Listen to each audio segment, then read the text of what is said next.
अब दूसरे चरण में बीजेपी सरकार की प्रचंड जीत पक्की होने जा रही है।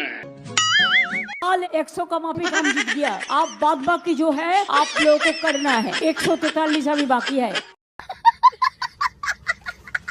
केरलम फाइल्स आई फिल्म तो भी बोलने लगे सब झूठ है। कश्मीर फाइल आई तो बोलने लगे सब झूठ है। धुरंधर फिल्म आई तो बोलने लगे झूठ है। फोन नहीं है, किस्मत का घंटी है देवा, किस्मत का घंटी। ये बीजेपी समस्या है और दीदी समाधान है। कि बीजेपी समस्या है और दीदी समाधान है। बीजेपी मुश्किल है, दीदी आसान है। और बीजेपी तो कटी पतंग है, ममता बनर्जी पूरा आसमान है। साले का खोपड़ी तोड़ साले। नरेंद्र मोदी जी पिक्चर को प्रमोट किए। अच्छा किया, आप पिक्चर को ही प्रमोट करते, आप देश को नहीं चला रहे, आप पिक्चर के हीरो की तरह काम कर रहे हैं। हम लोग चाइनीज खाता है बाबा, समझता नहीं है। साथियों, इस चुनाव में वैसे